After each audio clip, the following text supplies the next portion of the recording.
우리는 지난 시간에 교회 안에서 우리 성도들 간에 거짓 없는 진실한 사랑으로 사랑해야 한다는 사실을 함께 살펴보았습니다. 이제 오늘 본문에서는요, 좀 더 구체적으로 우리가 어떻게 사랑을 실천할 것인가 하는 내용을 다룹니다.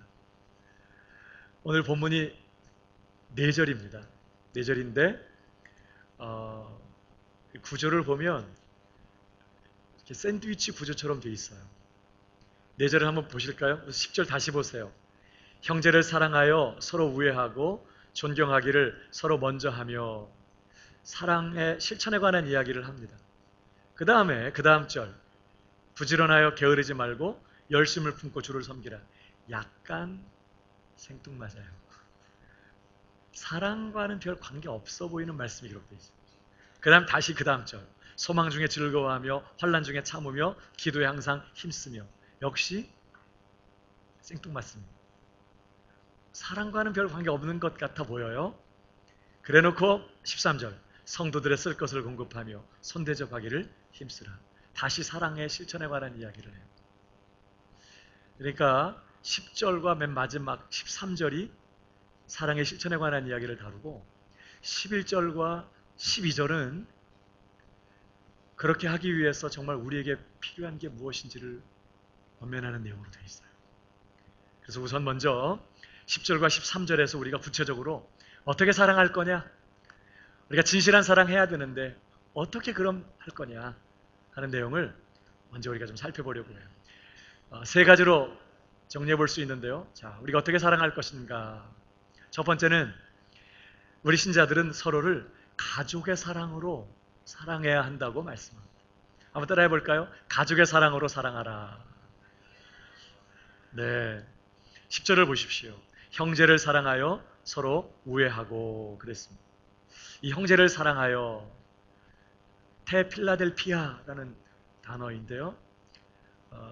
이 필라델피아라는 단어가 사랑을 뜻하는 필로스와 그 다음에 형제를 뜻하는 아델포스의 합성어에서 나온 단어예요. 필아델포스에서 나온 단어예요. 필라델피아. 그러니까 단어의 뜻은 형제애입니다. 이 형제를 사랑하여 그랬는데요. 문법적인 뜻은요. 형제애를 수단으로 하여 그런 말. 형제애를 가지고서 혹은 형제애를 방편으로 하여 그런 말입니다. 서로 우애하고 그랬어요. 이 서로 우애하고 이 단어 역시 사랑을 의미하는 필로스와 가족 간의 사랑을 뜻하는 스토르게의 합성어예요. 그러니까 이 서로 우애하고도 원문대로 그대로 직역하면 서로 가족처럼 알뜰하게 사랑하라 그런 뜻입니다. 그러니까 여기 형제를 사랑하여 서로 우애하고 원문의 의미를 살려서 번역을 하면 이렇게 번역해야 돼요. 형제애를 가지고서 서로 가족처럼 알뜰히 사랑하라 이런 뜻입니다. 이게 한마디로 뭐예요? 가족의 사랑으로 사랑하라. 우리 교회 안에서 신자들은 서로를 육신의 가족처럼 여기면서 그렇게 육신의 가족처럼 우애하고 사랑해야 한다는 그런 말씀이에요. 여러분 왜 그래요? 왜 우리 교회 안에서 성도들은 서로 가족의 사랑으로 사랑해야 되죠? 우리가 한 가족이니까. 우리가 영적으로 한 가족이기 때문에 그렇습니다. 아버지가 같아. 네. 우리 모두가 한 분 하나님을 아버지로 모셨어요. 옆에 계신 성도님의 아버지가 내가 오늘 아버지로 부르는 그분이에요.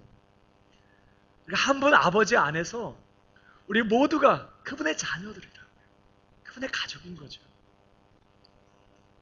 그러므로 교회 안에서 우리는 서로를 가족으로 여기고 그렇게 서로를 아끼며 사랑해야 한다는 거죠.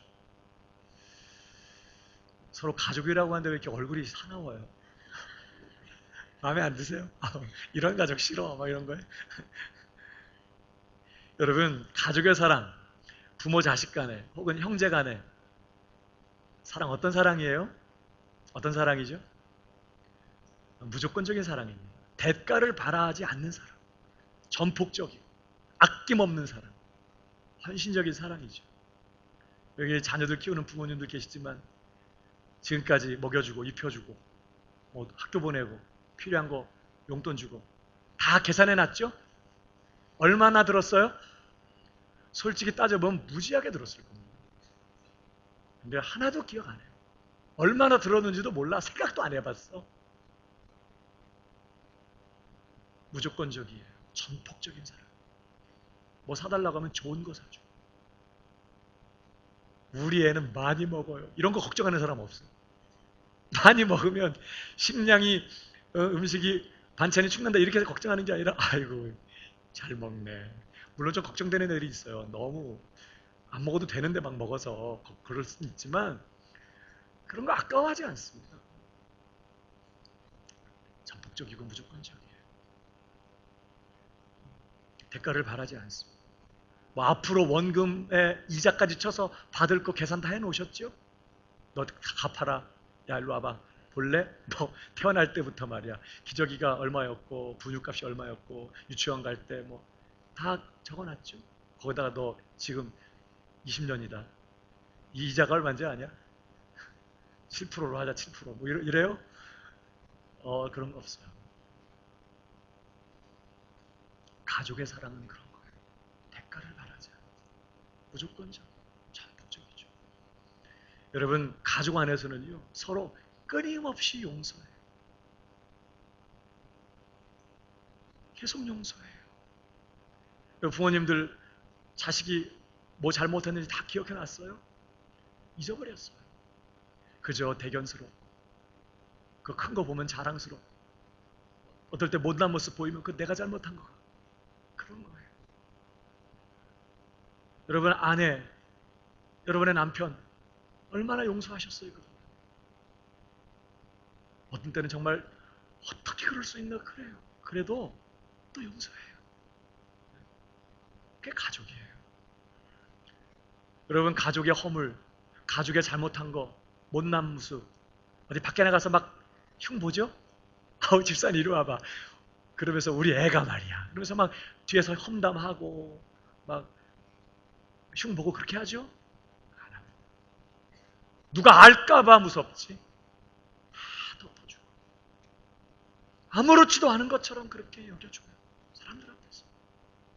뭐 부모님 잘못한 거 어디 가서 막 얘기하죠. 흉 보고 막 뒤에 가서 뒷담하고 막 그러죠?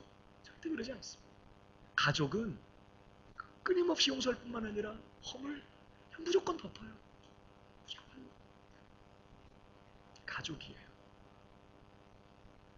여러분 가족 간에는요 어떤 세상의 지위나 어떤 세상의 명예나 권력 그런 것 갖고 서로 대하지 않습니다. 내 남편이 사장님이라고 집에서도 사장님 그러죠? 안 그래요.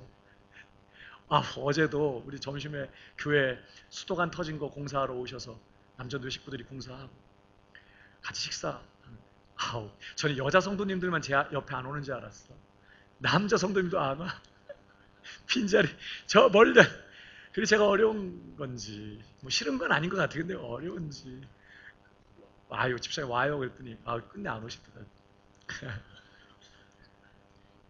여러분 그래도 성도님들이 저를 뭐 목사님이라고 그렇게 해요. 근데 집에 가면요 우리 아이들이 목사님 한 번도 안 합니다. 그렇게 아빠 약간 눈을 깔고 아빠 제 아내가 뭐 저더러 뭐 목사님 그래요? 여보지. 왜 나보고 목사님이라고 안 해? 그래요? 집에서 그런 거 없어요. 내가 사장인데 그러면서 막 자녀들 앞에서 막 직원 다루듯이 그렇게 합니까? 그런 거 없습니다. 심지어 그가 대통령이고 혹은 그가 뭐 장관이고 교수고 변호사고 어디 회장님이고 밖에서 그래도 집에서는 그냥 편한 형님이고 누님이고 아버님이고 오빠고 다 그런 거예요. 가족은 그런 거예요. 집에까지 와서 세상의 주의 갖고 휘둘리지 않습니다. 여러분 교회가 가족이어야 한다. 가족이라는 거예요. 여러분 어때요? 교회 생각하면 내 집이라고 생각돼요? 교회 문제는 내 집안 일이라고 생각되나요? 두 분만 아멘한 것이 참 제 마음이 어려워요. 여러분, 정말 우리는 주님 안에서 한 분 아버지를 모신 가족이라는 의식을 가지고 이 가족의 사랑으로 서로를 바라봐야 돼요. 어제도 정말 수도관이 터져서 벌써 물이 흘러나는데, 요즘 우기철이잖아요. 교회 옆에 텃밭이 좀 높은 데가 있는데요. 비가 오면 한 이틀 정도 보통 보면 이렇게 물이 이렇게 고여서 이렇게 흘러나와요. 그 우리 저기 그 주차장 쪽으로. 그래서 요즘 물이 계속 나오니까 우기철이고 계속 요즘은 좀 심하긴 한 것 같은데 하여튼 물이 계속 나오는 거야. 이렇게만 생각했는데 수관이 터졌던 거예요. 여러 가지 점검해 보니까 수관이 터졌어. 그래서 어제 관리부 집사님이 연락해서 남전도의 식구들이 여러 분이 모여가지고, 근데 솔직히 어디가 터진지 알면 쉽습니다. 여기 그러면 거기만 파면 되지 뭐. 어딘지 몰라요. 그 드라이브웨이를 다 뒤집어야 될지도 몰라요. 근데 어제들 성도님들이 오셔서 다행히 새벽에 열심히 우리 부장 집사님 기도하시더니 바로 찍었어. 여기야. 그래가지고 나 저 너무너무 감사했어요. 드라이브에 다 걷어내는 줄 알았는데 그래도 80cm 안 되는 만큼 이렇게 파서 아주 다 수리하고, 교회 또 곰팡이 피고 막 그런 거 다 닦아내고, 페인트 칠할 때 가장 어려운 게 천장 칠하는 거거든요. 다 닦아내고 페인트 일부 칠해놨어. 또 다음 주에 또 한대요. 여러분, 그러면서도 누가 돈 주는 것도 아니고 그 하루 쉬는데, 어떤 집사님은 토마토 농장을 하시는 거예요. 제가 그분이 와서 일하시길래 집사님 오늘 간만에 쉬시는데 이렇게 오셨네요 그랬더니 쉬는 날 아니에요. 그냥 농장 일 집어치고 왔어요. 수도 터졌다니까 오셔서 같이 하시. 집안일이니까. 제가 얼마나 마음이 감사한지. 이제도 와서 막 서로 밥하고 기쁨으로 봉사하고. 가족이니까. 교회 일이 남의 일이 아닌 거죠. 여러분 생각해 보세요. 장로님이 내 큰 형님이야. 권사님이 우리 누님이야. 친누님. 목사가 내 형이야. 혹은 내 동생이야. 친동생. 목사. 교회 집사님이 우리 형이고 동생이라고 생각해봐요. 오빠라고 생각해봐요. 뭐 좀 잘하면 기특하고 고맙고, 뭐 좀 못하면 안타깝고, 뭐 그렇지. 여러분, 교회가 왜 어려워져요? 가족이라고 생각 안 하니까. 서로를 가족이라고 여기고 가족의 사랑으로 품지 않으니까 어려운 거죠. 오늘 우리가 어떻게 사랑해야 된다고요? 가족의 사랑. 가족인 것을 기억하고 그렇게 가족의 사랑으로 서로를. 우리 한국교회가 조금 안타까워요. 우리는 유교적인 문화에서 살아서 그런지 직분을 불러주는 걸 대접한다고 생각해. 그래도 집사님, 권사님 이렇게. 내가 권사인데 집사라고 불렀다고 어떤 분이 삐졌대잖아요. 저 한국에 어떻게. 우리가 좀 그런 게 아쉽죠. 형님, 누님. 혹시 지금 옆에 계신 분이 나보다 나이 많으면 이제 형님이 누님이고, 나이 적으면 아우님이죠. 옆 사람에게 한번 그렇게 해보세요. 형님, 누님, 시작.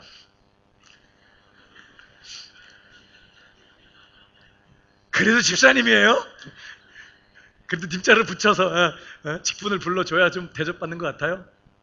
우리가 정말 가족이다 가족 이런 생각 가지고 정말 육신의 가족보다 더 가깝게 그렇게 전폭적인 대가를 바라지 않는 헌신적인 무조건적인 사랑 해야 한다고 성경은 얘기하는 거죠. 가족의 사랑으로 서로를 사랑해라. 첫 번째 도전입니다.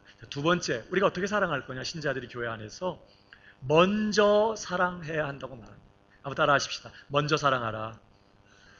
오늘 여기 10절에 서로 우애하고 존경하기를 서로 먼저 하며 그랬습니다. 여러분, 여기 존경한다는 것은요, 다른 사람을 귀하고 소중하고 가치 있게 여기는 걸 말해요. 이 존경하는 것이 사랑의 중심입니다. 사랑이 뭐냐? 상대방을 귀하게 여기고 소중히 여기는 거예요. 그게 사랑의 중심이에요. 그게 빠져버리면 그냥 사랑을 빙자해서 소유하는 거고 나의 만족을 위해서 부리는 거지, 정말 참 사랑은 상대방을 귀하게 여겨요. 소중히 여기는 거예요. 우리가 서로를 그렇게 한없이 귀하게 여기고 소중히 여기는 것이 마땅해요. 왜 그렇죠? 지금 옆에 계신 분들이 여기 이렇게 앉아 계시지만 여러분, 하나님의 형상으로 지음받았어요. 성경에 보면 내가 너를 보배롭고 존귀하게 여기고 너를 사랑한다. 이사야서. 하나님이 그렇게 우리를 대접하세요. 보배롭고 존귀하게 여기시는지 옆에 계신 성도님을 위해서 하나님이 당신의 하나밖에 없는 독생자도 아낌없이 내어놓으셨어요. 자기 독생자와 맞바꿀 만큼 귀하게 여기신다는 뜻이에요. 바울이 뭐라고 말하죠? 나를 사랑하사 나를 위하여 자기 몸을 버리신 하나님의 아들 예수님을 믿는 믿음으로 산다. 옆에 계신 성도님을 주 예수님도 사랑하셨어요. 그래서 그를 위하여 자기 목숨을 아낌없이 내어놓으셨어요. 예수님도. 그분 안에 하나님의 성령이 들어와 계세요. 그분 안에 그래서 예수님도 임재하여 계세요. 여러분, 옆에 있는 성도 또 우리 모두가 하나님 앞에 그런 존재라고요. 하나님이 마치 온 우주에 단 하나밖에 없는 그런 사람인 것처럼 우리를 그렇게 귀히 여기시고 사랑하고 계시고 그 사랑이 지금도 변함이 없고. 성경 시편 16편을 보십시오. 이렇게 말합니다. 한번 읽어볼까요? 다 같이 시작. 존귀한 자들이니 나의 모든 즐거움이. 왜 존귀해요? 하나님이 그들을 그렇게 존귀하게 대하시고 존귀한 자로 여기시고. 그래서 땅에 있는 성도들은 존귀한 자들. 그러므로 우리가 마땅히 서로를 존귀하게 여기고 존경해주고 소중히 여기고 가치 있게 여기고 귀하게 여기는 게 마땅하다는 거예요. 중요한 것은 그렇게 존경하기를 어떻게 하라고요? 서로 먼저 해라, 먼저 라고 말하는 거예요. 남이 나를 그렇게 대접해줄 때까지 기다리지 말고 남이 나한테 해주는 것만큼 해준다고 그렇게 말하지도 말고 남이 나한테 그 다음에 해줄 것 생각도 말고 먼저 그렇게 귀하게 여기고 소중하게 여기고 존경해야 된다는 거예요. 사랑해야 된다는 거예요. 먼저 사랑하라고. 왜 그래요? 왜 우리가 그렇게 해야 되죠? 우리가 그런 사랑 받았기 때문입니다. 하나님께서 우리를 먼저 사랑해 주시고. 요한일서 4장 9절 다 같이 시작. 그가 먼저 우리를 사랑하셨기 때문에 우리가 아직 죄인 되었을 때, 원수 되었을 때, 경건하지 않을 때, 하나님을 알지도 못하고 거역하고 무시하고 멸시하면서 하나님을 대적하고 있을 때 하나님이 먼저 우리를 사랑하셨어요. 우리 모든 죄 십자가로 다 처리하시고 예수 그리스도로 완전한 의를 우리를 위해 마련해 놓으시고 두 팔을 벌리고 사정없이 오셔서 우리를 끌어안으셨어요.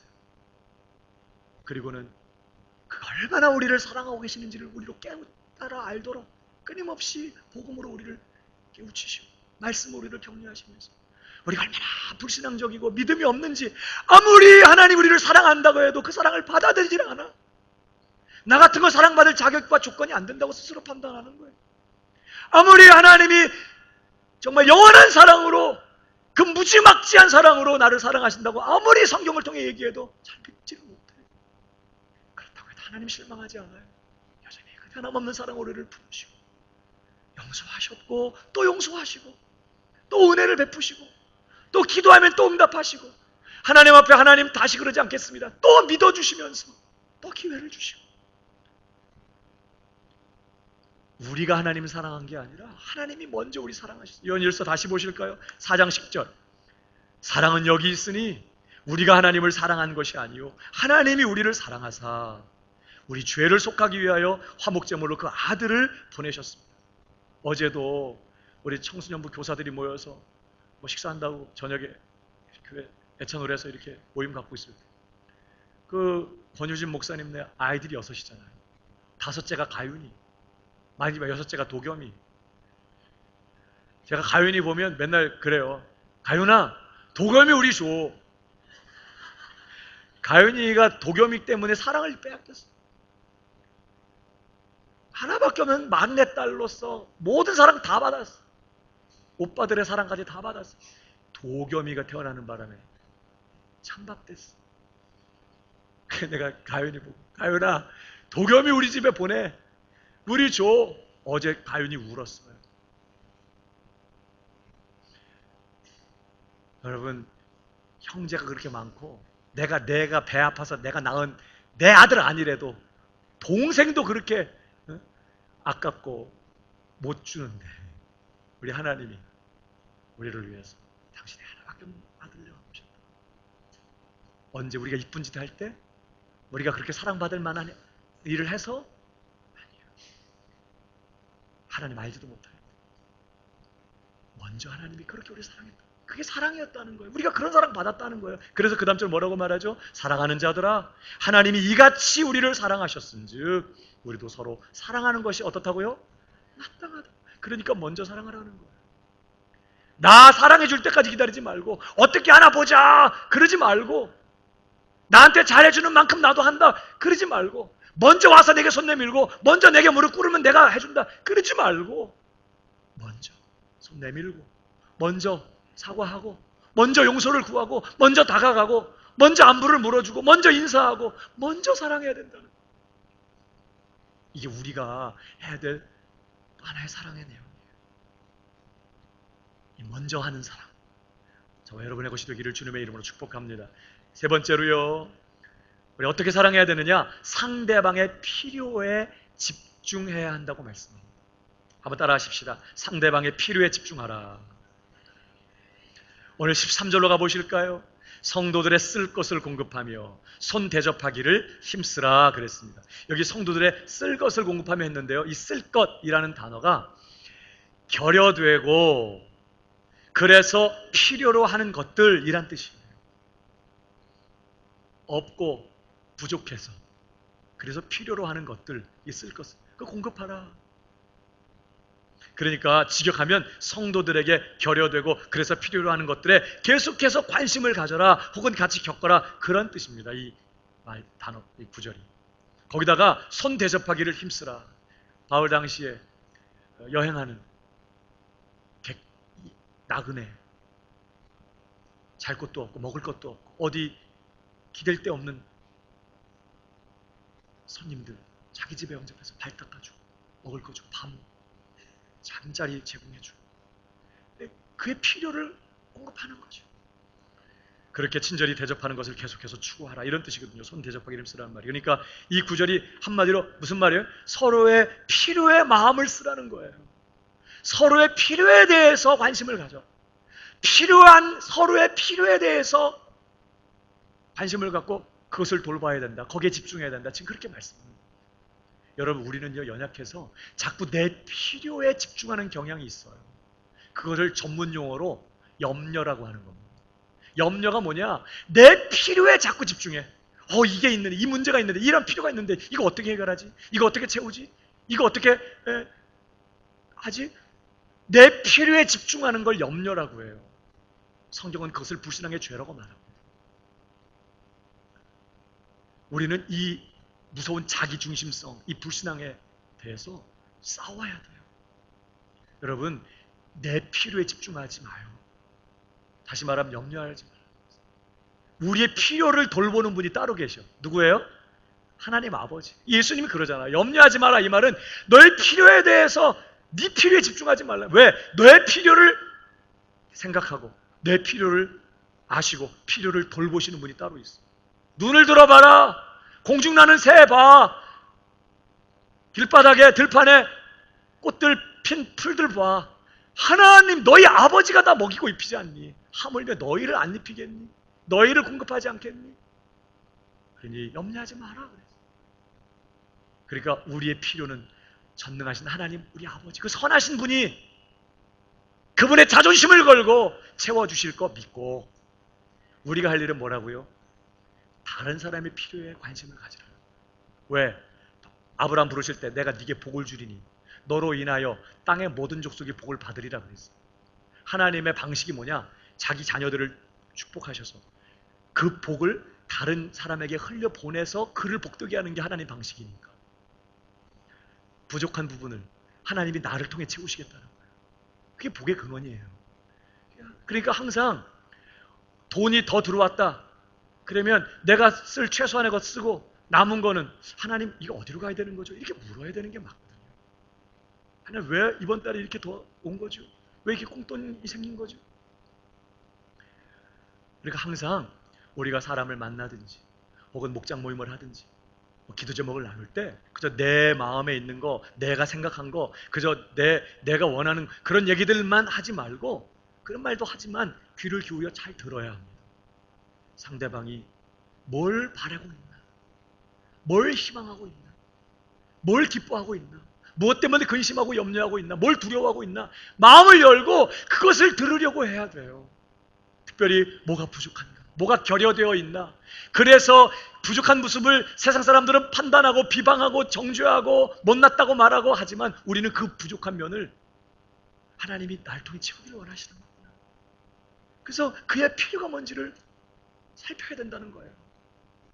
메모해놓고 마음에 새겨놓고 기도할 때 그 부분 위해서 기도해주고 도움 줄 일 있으면 도와주고 그러면서 항상 우리는 내 필요는 하나님께 맡기고 하나님이 내 필요 채워주실 거 믿고 나는 다른 사람들의 필요를 돌보는 일에 마음을 써야 된다는 거예요. 왜 그래요? 하나님의 우리를 향한 사랑이 그런 사랑이거든요. 하나님은 우리가 원하는 것보다 우리에게 필요한 걸 주기를 기뻐하는 분이세요. 물론 우리가 원하는 것이 정말 우리에게 필요한 거라면 하나님이 다 주십니다. 근데 어떤 때는요, 내가 원하는 게 나한테 필요하지 않은 경우가 있어요. 오히려 그게 나한테 해로운 것들이 있어요. 그러니까 하나님은 원한다고 막 안 줘요. 필요한 걸 주세요. 그래서 우리가 항상 하나님 앞에 불만이 뭐예요? 왜 내 기도 응답 안 해주시냐는 거예요. 응답 안 하신 게 아니라 난 항상 내가 원하는 걸 못 받았으니까 응답을 안 왔다고 생각하지만 응답 안 한 게 아니라 하나님은 이미 내게 필요한 걸 주셨어요. 최고의 응답인 거죠. 저는 건강을 갑자기 약해졌어요. 제 췌장에서 인슐린을 만들지 않아요. 근데 췌장에 다른 이상이 없어요. 인슐린을 만들어내는 베타세포를 이 몸이 면역 체계가 공격을 해서 항체도 만들고 이런 상태도 아닌 거예요. 의사들이 왜 이러지? 고민을 했어요. 저 처음에 판정할 때. 그러니까 구조적으로나 아무 문제가 없는데 인슐린을 못 만들어. 그래서 인슐린은 주사 안 하고 그냥 운동하고 식사 조절 해보려고 많이 애를 썼거든요. 안 돼요. 살만 쭉 빠지고 다시 회복도 안 돼요. 괜히 했어 그때. 기도했죠. 하나님 치료해 주시면 안 될까요? 다시 회복시켜 주실 수 없으십니까? 사실 여러 성도님들이 저를 위해 기도할 때 믿사오니 고쳐주실 줄로 믿습니다. 우리 사랑하는 목사님 치료하여 주실 줄 믿습니다. 근데 목사님 요즘 어때요? 여전히 똑같아. 근데요, 그래서 제가 제 건강 안 돌보던 사람이 건강 돌보기 시작했어요. 음식 조절해야 되고 규칙적으로 식사하고 하루에 거의 꾸준히 3, 40분 운동해주고 거의 매일처럼 말이에요. 저는 몸을 잘 안 돌보는 스타일이에요. 좀 미련해가지고 뭘 하면 그냥 확 하면서 건강도 상하는 그런 좀 어리석은 스타일. 그러니까 하나님께서 저한테 정말 필요한 걸 주신 거예요. 그 연약함이 있기 때문에 저는 늘 긴장하고 늘 조심하고 늘 그러니까 사실은 제가 아프기 이전보다 훨씬 컨디션은 좋아졌어요. 매일같이 운동하는 사람을 누가 당해요? 지난번도 60일을 기도회를 하는데 우리 모든 교역자들이 다 감기로 그냥 저도 살짝 갖고 지나갔어요. 굉장히 컨디션이 좋아요.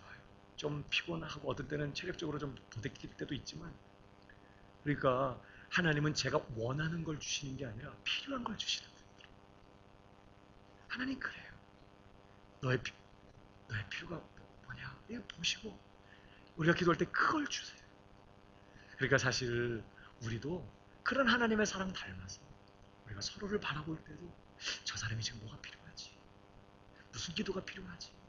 뭐가 필요한가? 늘 거기에 관심을 두고 그저 내가 기쁘고 내가 만족하고 그저 내가 즐겁고 여기에 마음 두지 말고 그의 필요를 채우는, 그의 필요에 집중하는 이러한 사랑해야 한다 하는 것이 오늘 우리에게 주시는 도전인 것이죠. 사랑하는 여러분, 내 필요는 하나님께 맡겨놓고 그분이 채우실 거 믿고 우리 서로의 필요에 관심을 갖고 서로의 필요에 집중할 줄 아는 이런 사랑 우리 모두의 것이 되기를 주님의 이름으로 축복합니다. 여러분, 이런 사랑을 실천하기 위해서 말입니다. 자, 가족의 사랑으로 사랑하고 먼저 사랑하고 서로의 필요에 집중할 줄 아는 말입니다. 이러한 하나님 닮은 사랑 우리가 할 수 있기 위해서 우리가 정말 우리에게 필요한 게 있다는 그런 사랑을 위해서, 그런 사랑을 해내고 그런 사랑을 지속하기 위해서 우리에게 정말 필요한 게 몇 가지가 있어요. 그걸 11절, 12절에서 가르쳐주고 있는 거예요. 이거 오늘 본문의 구조가 그래요. 자, 세 가지로 정리할 수 있는데요. 간단하게 살펴보고 맞춰요. 자, 첫 번째가 뭐냐? 뭐가 필요하냐? 우리가 그런 사랑 실천할 수 있기 위해서 첫 번째가 바로 열심을 품고 주님을 섬겨야 한다는 것입니다. 자, 11절 보십시오. 사랑하라는 얘기를 해놓고 그 다음에 이런 말씀을 해요. 다 같이 읽어볼까요? 시작. 부지런하여 게으르지 말고 열심을 품고 주님을 섬겨라. 사랑하라는 얘기를 하다가 갑자기 주님 섬기라는 얘기를 하고 있어요. 여기 열심을 품고 부지런하여 게으르지 말고 이건 알겠는데 열심을 품고 이 말의 원뜻은요, 열렬한 마음으로 그런 뜻이에요. 뜨거운 심령으로 주님을 섬겨라 이런 뜻입니다. 무슨 의미일까요? 왜 갑자기 사랑 얘기를 하면서 주님 섬기라는 얘기를 해요? 우리가 다른 성도를 진실되게 사랑할 수 있기 위해서는요, 먼저 주님을 뜨겁게 사랑하고 주님을 뜨겁게 섬기는 일이 먼저 선행되어야 해요. 그래야 우리가 다른 사람을 제대로 사랑할 수 있어요. 예수님께서 뭐라고 말씀하죠? 내가 새 계명을 주노니 뭐라고 그래요? 서로 사랑하라. 내가 너희를 사랑한 것까지 너희도 서로 사랑해라. 여러분, 우리가 다른 사람 사랑하는 거, 그분이 날 사랑해주고 나한테 잘해주기 때문에 사랑하는 거 아닙니다. 그걸 주님이 우리에게 명령하셨기 때문에, 주님의 계명이기 때문에 우리가 사랑하는 거예요. 근데 주님께서 그렇게 사랑하라고 계명을 주신다면 뭐라고 그랬죠? 한번 읽어보십시오. 요한복음 14장 15절. 다 같이 시작. 누가 예수님 계명 지킬 수 있다고요? 예수님 사랑하는 사람이 예수님의 계명 제대로 지킬 수 있는 거예요. 주님 사랑하는 마음이 없이는 그 진실한 사랑이 될 수 없어요. 외식하는 것밖에 안 돼요. 나 자신을 위한 사랑일 뿐이에요. 그러니까 제대로 사랑하려면 주님을 뜨겁게 사랑해야 되고, 주님을 뜨겁게 사랑하는 사람이 계명에 순종해서 남을 사랑할 수 있다는 거예요. 그러니까 우리가 남을 사랑하기 전에 먼저 주님과의 관계를 점검하고 주님을 뜨겁게 사랑하는 자리에 늘 있어야 돼요. 예수님께서 승천하시기 전에 예수님이 그토록 사랑하시던 위하여 십자가에 죽으시고 구원해내신 자기 양들 베드로에게 맡기려고 하세요. 이제 예수님이 육신적으로는 떠나셔야 되니까 이 세상을, 이 땅에 남겨진 주의 하나님의 자녀들, 구원받은 하나님의 백성들, 예수님의 양들 아닙니까? 이제 베드로에게 맡기려고 해요. 예수님. 그때 베드로에게 뭐 확인하셨죠? 그렇죠. 너 실력 있냐? 너 얼마나 많이 배웠니? 너 능력 있어? 이거 묻지 않으셨어. 너 나 사랑하냐? 너 나 사랑하냐? 너 나 사랑하냐? 그럴 때 베드로가 자기를 알잖아요. 이제 자신 없지만 그래도 내 마음에 주님 사랑하는 마음이 있어요. 고백합니다. 네, 주님, 내가 주님 사랑하는 거 주님이 아십니다. 근데 주님 뭐라고 그래요? 내 어린 양을 먹여라. 어린 양부터 먼저 나와. 내 어린 양을 먹여라. 내 양을 쳐라. 내 양을 먹여라. 그러면서 바로 예수님을 사랑하는 그 제자에게 자기 양을 맡기고 계시는 거예요. 예수님을 제대로 사랑하는 자라야 그 예수님의 양들도 제대로 사랑할 수 있으니까 맡기는 거죠. 사실 우리 교회 많은 성도들이 이렇게 새로 오신 분들이 많고 늘 새가족들이 오실 때마다, 여러분을 볼 때마다 저는 그런 주님의 마음을 느껴요. 내 양이다. 성도가 올 때마다 제 마음에 주시는 주님의 마음은 내 사랑하는 아들이다, 내가 너무 사랑하는 딸이다, 네가 잘 섬기고 네가 잘 돌봐줘.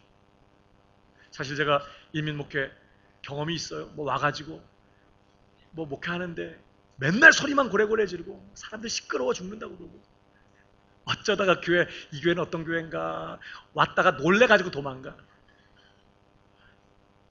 분위기도 어설프고 초창기에 말입니다. 마음이 어렵죠.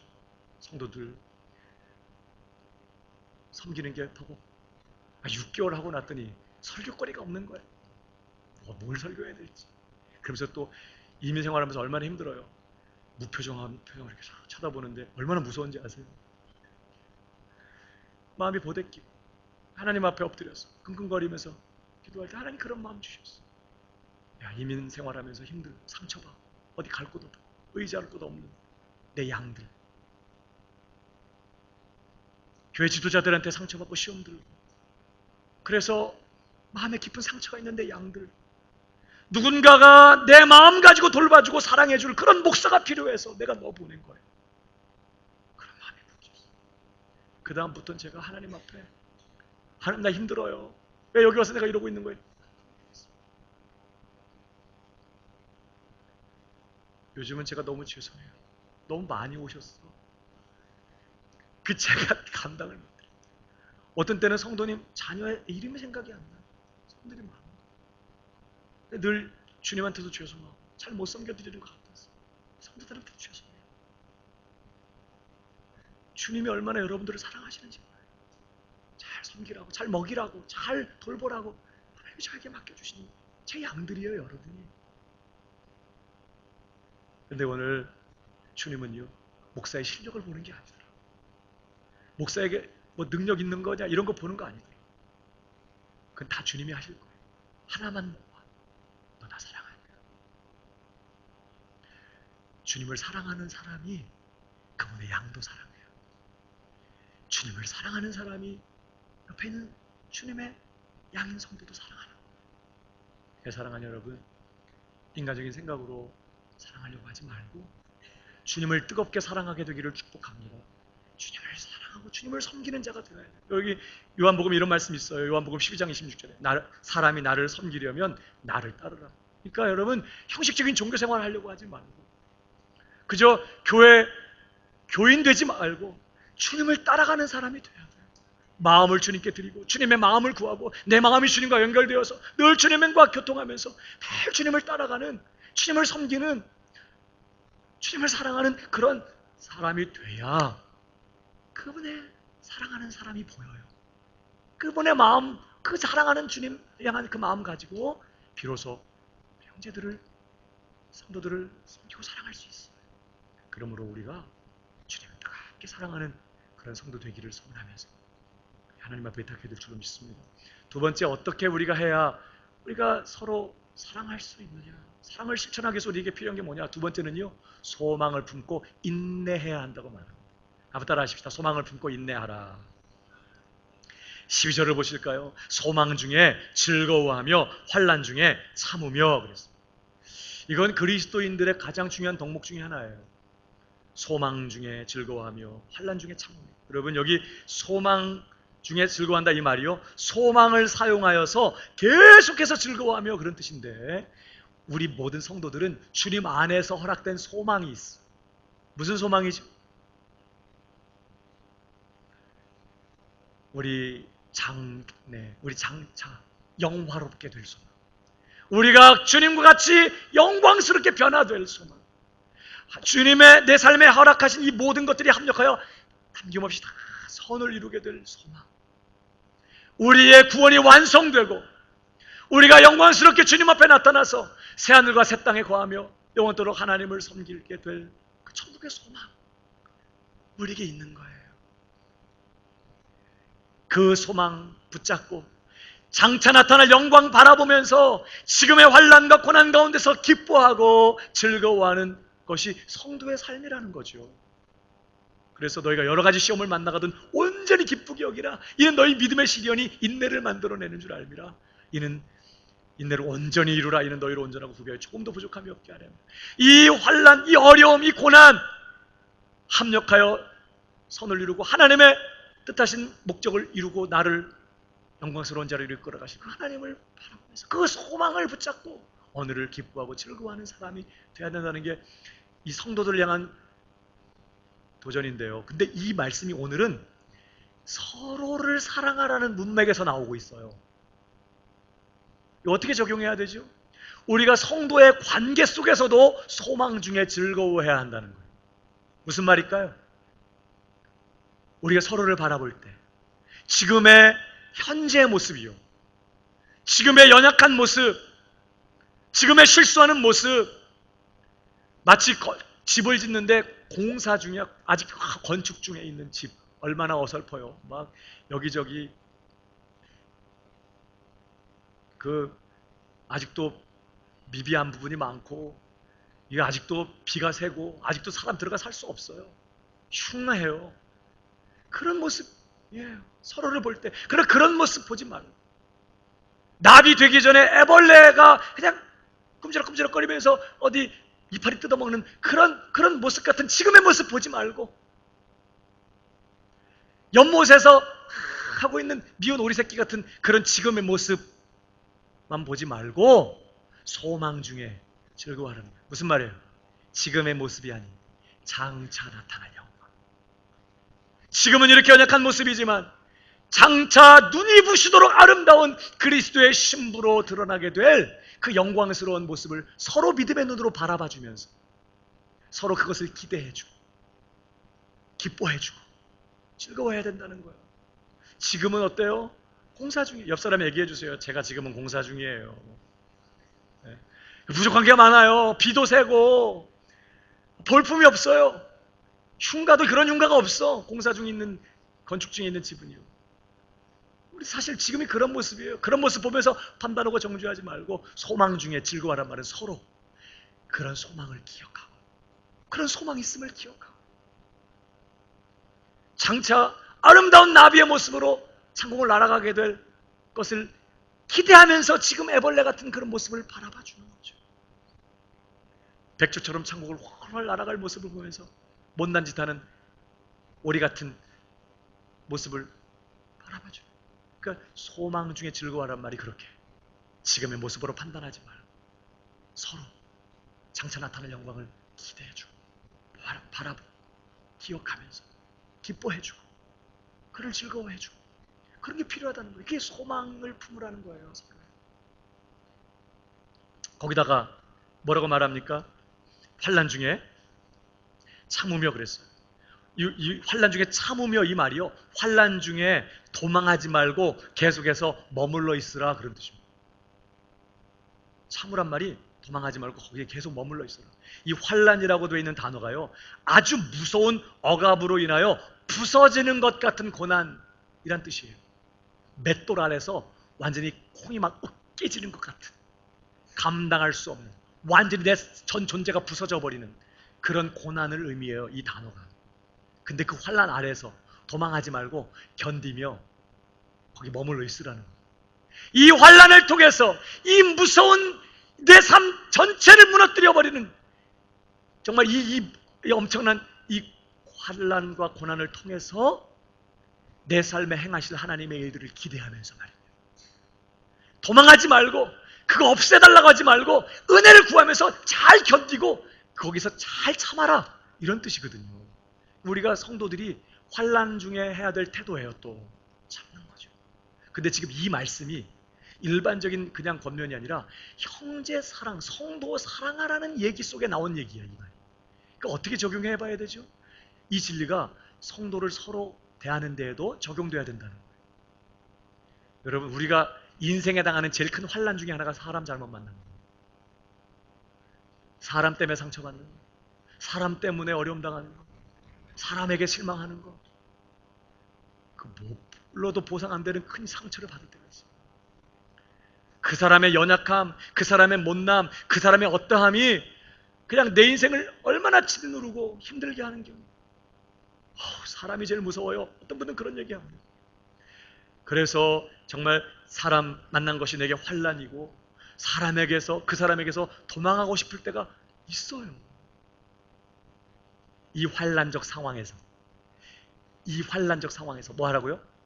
도망하지 말고 참으라 이런 거지. 그 사람의 연약함, 그 사람의 못남, 그 사람의 어떤 그런 정말 부족한 모습이 나를 너무 힘들게 하는데 그때 그런 상황에서 도망치지 말라는 거예요. 그 연약함을 어떻게 하라고요? 견뎌주라는 거예요. 그 못난 모습을 어떻게 하라고? 참아주라는 거예요. 어떻게 말을 한마디로 저렇게 믿게 하냐? 그런 모습을 참아주고 견뎌주라는 거예요. 여러분 고린도전서 13장이 무슨 장? 사랑장. 그런데 사랑에 15가지 속성이 나와요. 5개. 15개. 15가지 속성이 나와. 근데 여러분 사랑 처음에 뭐라고 시작되죠? 한번 읽어볼까요? 사랑은 오래 참아. 뭘 참는 거예요? 사랑이. 오래 참는다는 게 이 사랑이 사랑과의 관계 속에 사랑하라는 거잖아요. 그러니까 이 오래 참는 건 뭐예요? 그냥 아프고 몸 아프고 힘든 상황 속에서 그냥 견딘다는 말이 아니라 상대방의 연약함, 내 속을 뒤집어 놓고 나를 짜증나게 만들고 정말 열받게 만드는 상대방의 그 연약함을 어떻게 오래 참는 거예요. 여기서 여기가 시작이야. 그 다음에 12번째 속성이 뭔지 하면 그 7절 보세요. 모든 것을 뭐예요? 또 참고 참는 거지. 그 다음에 13번째 모든 것을 믿으며 끝까지 신뢰해 주는 거예요. 끝까지 기다려 주는 거죠. 모든 것을 바라며 아까 소망 중이신 건 계속 바라는 거예요. 기대해 주는 거예요. 지금의 모습이 아니라 장차 나타날 영광을 기대하면서 기뻐해 주는 거죠. 그럼 마지막이 뭐예요? 모든 것을 견디는 일. 사랑은 오래 참는 걸로 시작해서 뭘로 끝나요? 견디는 걸로 끝나요. 사랑이 뭐 별거 아닙니다. 뭐 대단한 거 아니에요. 사랑이 뭐냐? 견디는 거예요. 참는 거예요. 뭐를? 그 상대방의 약점을, 그 상대방의 못난 모습을 내 속을 다 뒤집어 놓고 나를 열받게 만드는 그 상대방의 연약한 모습을 참아주고 또 참고 그러면서 기대하고 믿어주고 또 소망 중에 바라보면서 견뎌주는 것, 이걸 사랑이라고 말한다고요. 그러니까 사랑 무슨 봄날의 소풍 가는 로맨스 아닙니다. 사랑은 치열한 거예요. 내 아금니가 부러지는 그런 치열한 싸움이에요. 참아주는 거죠. 그러니까 그 사람 꼴 보기 싫어서 목장 모임 안 가. 그러지 말라고요. 그 목장에서 비로소 내가 성장할 수 있다고요. 어디서 내 사랑이 클 건데요. 내가 어디서 그 사람을 받아줄 수 있는 실력을 훈련할 수 있는데요. 그 사람이 내 조교예요. 자기가 자기 밥 사 먹어가면서 와서 조교 노릇 해주잖아. 나를 성장시키려고.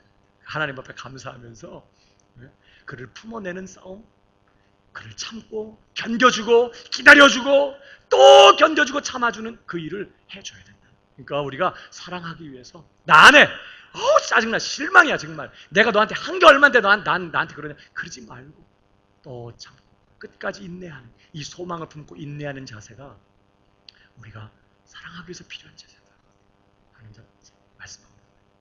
잘 참으시기를 주님의 이름으로 축복합니다.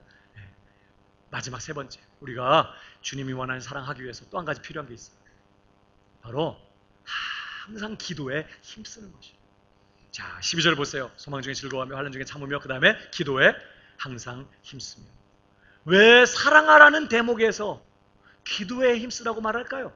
물론 이것만 딱 떨어뜨리면 이것만으로도 기도해야 된다는 건 맞지만 지금 사랑하라는 문맥에서 이 말이 나오고 있어요.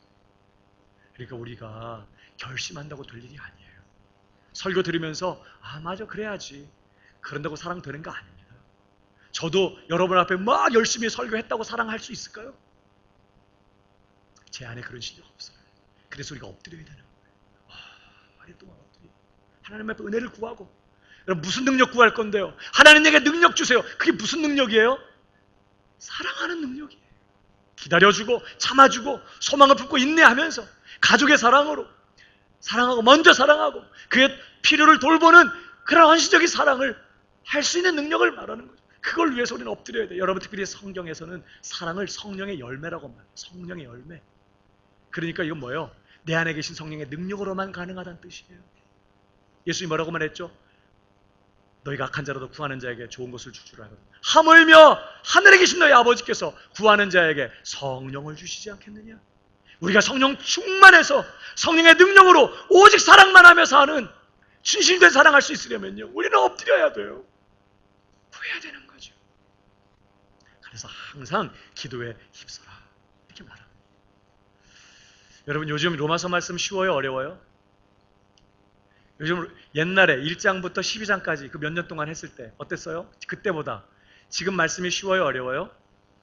네, 쉽죠. 어떤 분들은 더 쉽다고 정말 생각해요. 왜냐하면 내용이 좀 쉽게 느껴져요.